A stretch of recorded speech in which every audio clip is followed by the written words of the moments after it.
اور رحم کا مطلب کیا ہے؟ اللہ کی رحمت ملے گی، اور رحمت کیا ہے؟ اللہ تعالیٰ کی جنت ہے۔ اگر ہم اللہ تعالیٰ کی جنت حاصل کرنا چاہتے ہیں تو ہمیں ہر اللہ تعالیٰ کے حکم پر جو ہے وہ سمعنا و اطعنا، ایسا نہ ہو کہ ہم اللہ تعالیٰ کے چیزوں کی خلاف ورزی بھی کر رہے ہوں اور ہم کہہ رہے ہیں کہ ہمیں جنت بھی چاہیے۔ فضول خرچی کا بھی میں جب پڑھ رہی تھی کہ فضول خرچی، اللہ نے کہا ہے کہ فضول خرچ لوگ جو شیطان کے بھائی ہیں۔ لیکن آج ہم دیکھتے ہیں کہ ہم کتنی زیادہ جو ہے فضول، میں خود بھی اس میں اپنے آپ کو شامل کرتی ہوں کہ جو ہے فضول خرچی ہم جب کوئی ایسے معاملات آتے ہیں ہم فضول خرچی کر بیٹھتے ہیں، جہاں ہم اپنی ذات کے اوپر ہمیں جہاں پہ مطلب خرچ کرنا ہے وہاں نہیں خرچ کرتے جس طرح، لیکن جہاں اپنی ذات آتی ہے ہم دل کھول کر خرچ کر لیتے ہیں۔ شادی بیاہ کے معاملے ہوں، ٹھیک ہے نا، اور کوئی تقریبات کے معاملے ہوں تو دل کھول کر ہمارا جو ہے ہم ضائع کرتے ہیں پیسہ اپنا، جو اتنا انسان جو اتنے مشکل سے کماتا ہے۔ تو پیسہ جو ہے اللہ تعالیٰ دیتا ہے، کتنی محنت سے دیتا ہے، اس کی حفاظت کرنی چاہیے۔ یہ نہیں کہ کنجوسی، لیکن یہ کنجوسی کو بھی اللہ تعالیٰ نے ناپسند کیا، لیکن ان دونوں چیزوں کے درمیان عدل کے ضرورت ہے ضرور بنائے، پہننا ہے ضرور پہنے، اچھا پہننا ہے ضرور پہنے۔ لیکن کیا ہوتا ہے کہ کبھی تو بلکہ میں اپنا کہتی ہوں کپڑے اتنے ڈھیر پڑے ہوئے تب بھی ایک انسان کے اندر جو نا ہوس آ رہی ہوتی ہے کہ نہیں ہم اور بنا لیں۔ اب یہ تو آن لائن سلسلے شروع ہو گئے ہیں تو اس کو دیکھنا شروع کر دیے کہ اپنے 2 2 3 3 گھنٹے جو ہم اس میں برباد کر دیتے ہیں دیکھنے کے اندر کہ بھائی کیا کیا نئے نئے فیشن آ رہے ہیں اس کو دیکھ لیں۔ تو یہ چیزیں جو ہیں ہماری سوشل میڈیا پہ اتنی زیادہ پھیل گئی ہیں کہ ہر بندہ جو ہے اس سے متاثر ہوتا ہے۔ تو ہم نے جو ہے یہ فضول خرچی ہے کہ ایک چیز اللہ تعالیٰ نے آپ کو الحمدللہ دی ہے لیکن ہم کیا ہے اس پہ قناعت نہیں کرتے۔ یہ ہماری فضول خرچی ہے، کھانے پینے میں بھی۔ بعض دفعہ ہم گروسری کرنے جاتے ہیں، ہم اتنا اتنا کچھ اٹھا لیتے ہیں اور کتنی کتنی چیزیں جو گھر کے اندر ضائع ہو کے بھی جاتی ہیں کہ شاید بچہ یہ کھا لے، چاہے ہمارا بچہ یہ کھا لے، اور پھر وہ کیا ہوتی ہے سڑ کے اور پھینک کے چلی جاتی ہے، پھل جو ہے پھینک کے چلے جاتے ہیں۔ یہ فضول خرچی نہیں ہے تو کیا ہے؟ تو یہ اللہ تعالیٰ نے کہا ہے کہ فضول خرچی سے بچو۔ ہاں جتنی ضرورت ہے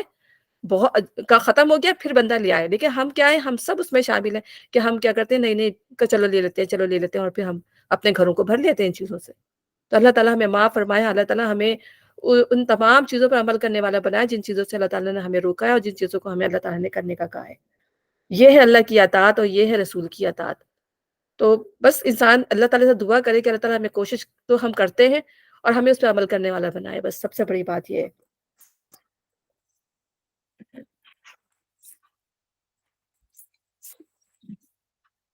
پھر اگر تمہارے درمیان کسی معاملے میں نزاع ہو جائے تو اسے اللہ اور رسول کی طرف پھیر دو۔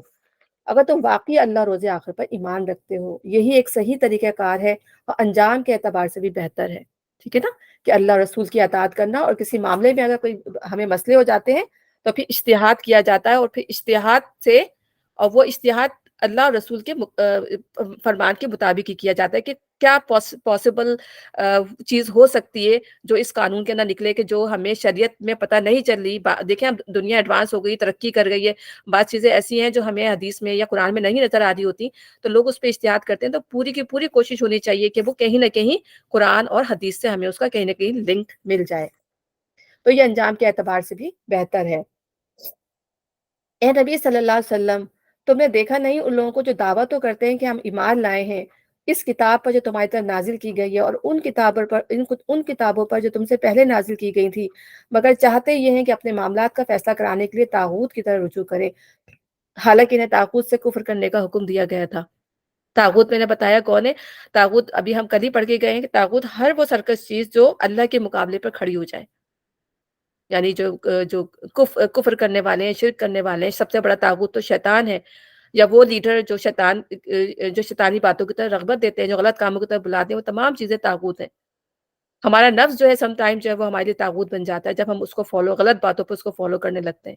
تو یہ تمام چیزیں طاغوت ہیں۔ اب یہاں پر جن کی بات کی جا رہی ہے وہ منافق ہیں، جو زبان سے تو اقرار کرتے تھے کہ وہ جو ہے اللہ پر ایمان لائے ہیں، رسول پر ایمان لائے ہیں، لیکن جب معاملہ آتا تھا، بیسیکلی عملی پریکٹس کا معاملہ آتا تھا، تو اس میں وہ صفر تھے۔ اس میں جو ہے وہ ابھی ہمیں پڑھا نا اللہ اور رسول کی اطاعت کرو، اس میں وہ زیرو تھے، وہ اطاعت کرنا چاہتے ہی نہیں تھے، بلکہ وہ کہتے تھے سمینا و عصینا، ہم نے سنا ہم نے نافرمانی کی، یہودیوں کی طرح۔ اور ان کا جو نفاق تھا وہ کھلا کھلا ظاہر تھا، اور بعض دفعہ تو یعنی عبداللہ بن ابی جو ہے وہ منافقین کا سردار تھا، وہ تو اتنی کھلی نبی صلی اللہ علیہ وسلم کی جو ہے وہ انسلٹ کرتا تھا کہ ایک دفعہ حضرت ابو بکر نے کہا کہ آپ کہیں تو میں اس کا کی جو ہے گردن مار دوں۔ تو نبی صلی اللہ علیہ وسلم اتنے نرم دل اور اتنے زیادہ رحمت العالمین تھے، انہوں نے کہا نہیں نہیں، یہ کیا کرنے چاہ رہے ہو عمر، بلکہ یہ کہ ایسا یہ لوگ کہیں گے کہ محمد جو اپنے آدمیوں کو قتل کرا رہا ہے۔ اتنی زیادہ مطلب ان کی غستاخی، اس عبداللہ بن ابی اور منافقین کی غستاخی کے باوجود۔ تو اللہ تعالیٰ پھر بھی ان کو مطلب اللہ تعالیٰ کہہ رہا ہے کہ ان کو سمجھاؤ، ان سے اچھی بات کرو، اور اللہ تعالیٰ ان کی جو حرکتیں قرآن میں کھول بھی رہا ہے کہ یہ کیا-کیا نہیں کرتے۔ یہاں پہ یہی بات کی جا رہی ہے۔ تو وہ یہ مطلب ایسے بھی معاملات جب ان کے پاس آتے تھے، بلکہ اس کے معاملے میں جو ہے وہ ایک واقعہ بیان کیا جاتا ہے، لیکن یہ جو واقعہ جو ہے وہ آتھینٹک نہیں ہے۔ لیکن صرف ایک ہم اپنی ایک لیسن کے لیے یہ بات ہم اس کو کرتے ہیں، یہ صرف لیسن لینے کے لیے بات میں بتا رہی ہوں کہ جو ہے جب وہ نا ایک منافق اور ایک یہودی کے درمیان جو ہے کسی بات پہ وہ ہو گیا، اختلاف ہو گیا۔ تو پھر انہوں نے کہا کہ ہم نبی کے پاس چلتے ہیں، اس نے کہا نہیں وہ منافق نے کہا یہودی کے پاس، اس کے پاس چلتے ہیں، کعب بن اشرف کے پاس جو یہودیوں کا سردار تھا۔ تو اس نے کہا نہیں نہیں مجھے تو نبی کے پاس جانا ہے، تو وہ نبی صلی اللہ علیہ وسلم کے پاس گئے، نبی صلی اللہ علیہ وسلم نے اس کا فیصلہ جو یہودی کے حق میں کر دیا۔ پھر انہوں نے کہا وہ باز نہیں آیا، وہ منافق کہیں گے ابو بکر کے پاس چلتے ہیں، ابو بکر نے بھی یہودی کی سن کے جو یہودی کے حق میں فیصلہ دے دیا، پھر وہ حضرت عمر کے پاس آئے، تو انہوں نے کہا کہ جب تمہیں اللہ کے نبی نے فیصلہ دے دیا تھا تو بس اب یہ تلوار ہی تمہارا فیصلہ کرے گی۔ حالانکہ یہ اوتھینٹک نہیں ہے، لیکن میں صرف اس لیے بتا رہی ہوں یہ کہ دیکھیں کہ مطلب اگر جب وہ اللہ کا کہنا مان ہی رہا تھا، پھر وہ دوسری چیز جو تھی کہ وہ جب وہ اس کا مطلب ہے برملا اس کا انکار کر رہا تھا، پھر کیا چیز تلوار ہی اس کا وہ کر دے، فیصلہ کر دے پھر جب وہ اس فیصلے کو مان ہی نہیں رہا تھا۔ مطلب بیسیکلی لیسن ہمیں یہ لینا ہے اس سے۔ تو طاغوت کی طرف کفر کرنے کا حکم دیا گیا تھا۔ شیطان انہیں بھٹکا کر راہ راست سے بہت دور لے جانا چاہتا ہے، اور جب ان سے کہا جاتا ہے کہ آؤ اس چیز کی طرف جو اللہ نے نازل کی ہے اور آؤ رسول کی طرف، تو تم ان منافقوں کو تم دیکھتے ہو کہ تمہاری طرف آنے سے کتراتے ہیں۔ یعنی اچھی بات کی طرف جب انہیں بلایا جاتا ہے کہ مان لو، ٹھیک ہے نا، اللہ تعالیٰ نے جو حکم نازل کیے ہیں ان پر عمل کر لو، تو وہ جو ہے نبی صلی اللہ علیہ وسلم کے پاس آنے سے کتراتے، وہ آتے ہی نہیں تھے۔ اور درسوں میں جیسے نبی صلی اللہ علیہ وسلم درس دیا کرتے تھے، قرآن پڑھ کے سنایا کرتے تھے، تو وہ ان محفلوں میں آنے سے کتراتے تھے۔ پھر اس وقت کیا ہوتا ہے جب ان کے اپنے ہاتھوں کی لائی ہوئی مصیبت ان پر آ پڑتی ہے، اس وقت یہ تمہارے پاس قسمیں کھاتے ہوئے آتے ہیں۔ کیا ہوتا ہے کہ جب یہ اپنے فیصلے جو ہے طاغوت کے پاس لے کے جاتے ہیں حل کرانے کے لیے، تو تب ان کے اوپر کوئی مصیبت آتی ہے، جب ان کی حرکتوں کا پتہ چل جاتا ہے مسلمانوں کو اور کہتے ہیں اب تو بات ہماری کھل گئی، تو پھر وہ قسمیں کھاتے ہوئے آتے ہیں، کہتے ہیں نہیں نہیں ہم نے تو یہ، ہماری نیت تو یہ نہیں تھی، ہم تو یہ اس لیے نہیں کرنا چاہتے تھے۔ تو یہاں پہ ان کی بات کو اس طرح کھول کر بیان کیا جا رہا ہے، اور یہاں پہ میں نے لکھا بھی ہے کہ یہاں یہ بات بیسیکلی ان لوگوں کی بات کی جا رہی ہے جو منافق تھے، جو زبان سے دعویٰ تو کرتے تھے، کلمہ بھی پڑھتے تھے، نماز بھی پڑھتے تھے، لیکن اپنے فیصلے حل کرانے کے لیے طاغوت قرآن اور سنت کو چھوڑ کر دوسری طرف رجوع کرتے تھے، شریعت کے خلاف فیصلہ چاہتے ہیں۔ ٹھیک ہے نا، شیطان جو ہے آپ دیکھیں کیسے وسوسے ڈالتا ہے انسان کے دل میں، اور وسوسے ڈال کر جو ہے پھر آپ انسان کو جو ہے غلط جگہ پر لا بٹھاتا ہے۔ جب انسان جو ہے غلط قدم ڈال دیتا ہے تو پھر شیطان کے لیے کتنی آسانی ہوتی ہے، پہلے تو انسان کو اکساتا ہے کہ یہ اس طرح کر لو، اس طرح کر لو، غلط چیز کی طرف چلے جاؤ، اور پھر جب انسان کو جب انسان اس طرف قدم اٹھا لیتا ہے تو پھر کیا ہوتا ہے کہ وہ جو ہے آہستہ آہستہ آہستہ اس کو پھر اندھیروں میں لے کے چلا جاتا ہے، شیطان کا یہ ہے۔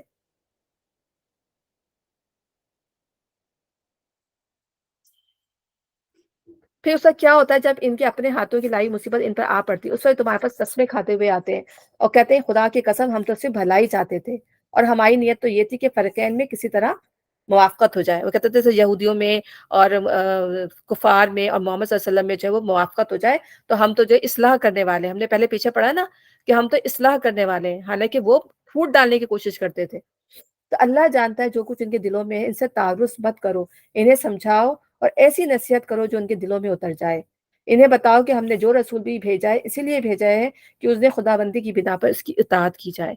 اب یہاں پہ بھی دیکھیں اللہ تعالیٰ ان کی اتنی بڑی بڑی حرکتوں کے باوجود ان کی بڑی، پھر بھی اللہ تعالیٰ جو ہے درگزر فرمانے کا حکم دے رہے ہیں نبی صلی اللہ علیہ وسلم کو کہ ان سے اوور لک کر دو، ان کو چھوڑ دو ان کے حال پر، کیونکہ اللہ تعالیٰ تو دیکھ رہا ہے نا، ٹھیک ہے، ہاں لیکن یہ کہ ان کو اچھی نصیحت کرو، ایسی نصیحت کرو جو ان کے دل میں اتر جائے، ان کو سمجھاتے رہو۔ یہاں سے یہ بھی بات نکلتی ہے کہ اگر آپ کے پاس آئیں آپ پریشان نہ ہو، اگر کوئی بھی آپ کے ساتھ جھوٹ بولے، دھوکہ دے اور آپ کو پتہ بھی چل جائے کوئی چیٹ کر رہا ہے آپ کو، تو بجائے یہ کہ آپ جو ہے اریٹیٹ ہوں، بدتمیزی کریں، ٹھیک ہے، زبان چلائیں، بلکہ کیا کریں اس معاملے کو جو اللہ پہ چھوڑ دینا چاہیے، ٹھیک ہے، اور اسی طرح یہاں پہ تو اس کو اگنور کر دیں، جتنا زیادہ کریدیں گے اتنی زیادہ باتیں جو ہیں وہ بگڑیں گی۔ اب اس سے نہ صرف یہ کہ یہ تو منافقین کی بات کی جا رہی تھی، بلکہ ہم یہ دیکھتے ہیں کہ ہمارے گھروں کے اندر بھی جو ہے یہ معاملات ہوتے ہیں نا، بعض دفعہ کیا ہوتا ہے کہ بچے بعض گھروں میں بچے جھوٹ بولنے کی عادت ہوتی ہے، گھروں سے کوئی چیز چرا لی، ٹھیک ہے، اور لے کے چھپا کے چلے گئے، اب ماں باپ کو پتہ چل گیا، اب کیا ہوا وہ اس کو مار رہے ہیں، ڈانٹ رہے ہیں، ٹھیک ہے، تو اس سے کیا ہوگا چیزیں اور بگڑیں گی، تو اس میں یہ ہے کہ بچوں کو اوپر سختی نہ کریں بلکہ ان کو سمجھائیں، ان کو علیحدہ میں بلائیں، ان کو نصیحت کریں اور ایسی نصیحت کریں پیار و محبت والی جو ان کے دل میں اتر جائے۔ اور دیکھیے مارنے سے یا زبردستی کرنے سے کوئی بھی چیز یا تو بچہ جیسے نماز نہیں پڑھ رہا، بچہ جھوٹ بول رہا ہے، یا بچہ کوئی بھی غلط کام کر رہا ہے اور خبر مل رہی ہے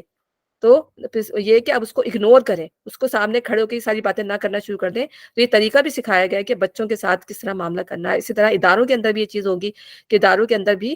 کوئی اس طرح کی چیز ملتی ہے تو پہلے جو ہے الگ سے بلا کر جو ہے اس کے اوپر تنبیہ کی جائے گی، اس کو سمجھایا جائے گا۔ ہاں، وہ اگر نہیں مانتا پھر ظاہر ہے وہ اس کو پھر ڈسمس بھی کر سکتے ہیں اگر اس کے خلاف ثبوت مل جاتے ہیں۔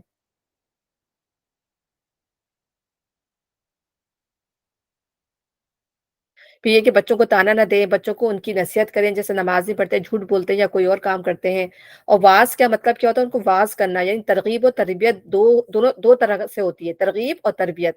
اس کے فائدے بھی ہوتے ہیں، ٹھیک ہے نا؟ تو ایسی بات کرنی چاہیے جو دلوں کے اندر اتر جائے، دلوں کو چھو جائے۔ اور نبی صلی اللہ علیہ وسلم نے فرمایا کہ بعض بیان جو ہے وہ جادو کا اثر رکھتے ہیں، یعنی بعض لوگوں کی باتیں اتنی پر اثر ہوتی ہیں کہ وہ فوراً اگر کہتے ہیں تو لوگوں کے دلوں میں اتر جاتی ہیں۔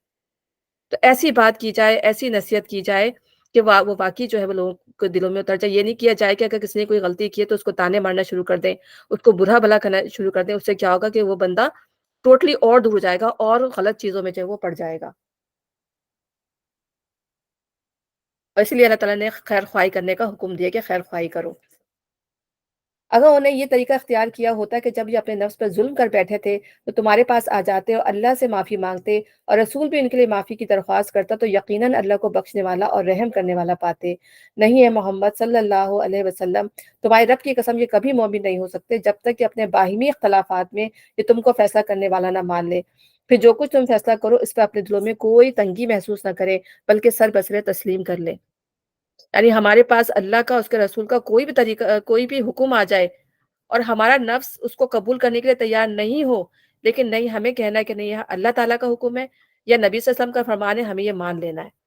پھر ہمیں جو ہے اس میں وہ نہیں ہے کہ اس کا مطلب ہے کہ ہم اگر ہم نہیں مان رہے یا ہمارے دل میں ابھی بھی تنگی ہے تو اس کا مطلب ہے we are not true Muslim. ٹھیک ہے نا؟ ہمارے اندر بعض چیزوں میں بہت تنگی ہوتی ہے، ٹھیک ہے نا؟ بعض چیزیں ایسی ہوتی ہیں جو ہمارے دل میں تنگی پیدا کر رہی ہوتی ہیں، گھریلو معاملات ہوتے ہیں، دین کے معاملات ہوتے ہیں، ٹھیک ہے؟ تو اس میں ہمیں اپنا دیکھنا چاہیے کہ ہم جو ہے یہ اللہ تعالیٰ نے اس میں کتنی سختی کی ہے، کتنی نرمی کی ہے، اس کو دیکھ کر جو ہے ہمیں فیصلہ کرنا چاہیے۔ اگر ہم نے انہیں حکم دیا ہوتا کہ اپنے آپ کو ہلاک کر دو یا اپنے گھروں سے نکل جاؤ تو ان میں سے کم ہی آدمی اس پر عمل کرتے۔ یعنی اب تو وہ آپ کے پاس معافی مانگنے کے لیے تو آنے کے لیے تیار نہیں ہے، تو وہ بڑے بڑے حکم کیسے کرتے ہیں؟ ہلاک کرنے کا مطلب یہ کہ جنگوں میں ان کے ساتھ جاؤ، جنگوں میں بھی پیٹ پھیر جاتے تھے، جنگوں میں بھی نبی صلی اللہ علیہ وسلم کو چھوڑ کر چلے جاتے تھے۔ تو اللہ تعالیٰ یہاں یہی بات بتا رہے ہیں کہ وہ اگر ان سے یہ تو تھوڑی سی بات نہیں مان رہے، اگر ان سے کہا جاتا ہے کہ اپنی جانیں اللہ تعالیٰ کے لیے دے دو تو پھر وہ بھی نہیں مانتے۔ تو اس میں بہت کم لوگ ہی اس پر عمل کرتے، حالانکہ جو نصیحت انہیں کی جا رہی ہے اگر اس پہ عمل کرتے تو یہ ان کے لیے زیادہ بہتر اور زیادہ ثابت قدمی کا موجب ہوتا۔ اور جب یہ ایسا کرتے تو ہمیں اپنی طرف سے بہت بڑا اجر دیتے اور انہیں سیدھا راستہ دکھا دیتے۔ یعنی اللہ کی بات کو ماننا، رسول کی بات کو ماننا بیسیکلی ہدایت کا راستہ ہے۔ اگر ہم یہ دیکھیں، ہدایت جب ہی ملے گی جب ہم اللہ اس کے رسول کے راستے پر چلیں گے، اور جو اللہ اس کے رسول کی اطاعت کرے گا۔ اور نبی صلی اللہ علیہ وسلم نے کیا فرمایا کہ تم میں سے کوئی شخص مومن نہیں ہو سکتا جب تک کہ اس کی خواہش نفس اس طریقے کی تابع نہ ہو جائے جس سے میں لے کر آیا ہوں۔ یعنی ہمارے خواہش نفس پر وہ بھاری نہ گزرے، ٹھیک ہے نا؟ بعض احکام ہمیں مشکل لگ رہے ہوتے ہیں لیکن ہم اپنے خواہش نفس کو پیچھے کر دیں۔ ہم نے کہا نا، ہمیں ہمیشہ اپنے نفس کے اگینسٹ جانا چاہیے۔ تو اگر ہم رسول کا کہنا مان لیں، اللہ کا کہنا مان لیں تو اصل میں مومن جو ہے وہ ہے۔ تو جو اللہ اس کے رسول کی اطاعت کرے گا وہ ان کے ساتھ ہوگا جن پر اللہ نے انعام فرمایا، یعنی انبیاء اور صدیقین اور شہداء اور صالحین۔ کیسے اچھے ہیں یہ رفیق جو کسی کو میسر آئیں۔ تو یہ اللہ تعالیٰ نے کتنی خوبصورت یہ آیت ہے، اگر ہم دیکھیں کہ اللہ تعالیٰ نے ان لوگوں کا ذکر کیا ہے کہ جو اللہ کی ٹرو معنوں میں جو اللہ کی اطاعت کرتے ہیں، یعنی ہم رسول کی اطاعت کرتے ہیں، نبی صلی اللہ علیہ وسلم کی سنت کی پیروی کرتے ہیں پراپر طریقے سے، چاہے وہ وضو کا معاملہ ہو، چاہے وہ نماز کا معاملہ ہو، چاہے وہ سونے کا، جاگنے کا، اذکار کا معاملہ ہو۔ ہر معاملے میں اگر وہ نبی صلی اللہ علیہ وسلم کی سنت کو فالو کر رہے ہیں تو بیسیکلی وہ اللہ کو فالو کر رہے ہیں، ٹھیک ہے؟ تو جب وہ یہ کرتے ہیں تو اللہ تعالیٰ جو ہے ان کو ان لوگوں میں شامل کرے گا جو صدیقین، صالحین، انبیاء، صدیقین، شہداء اور صالحین ہوں گے۔ 1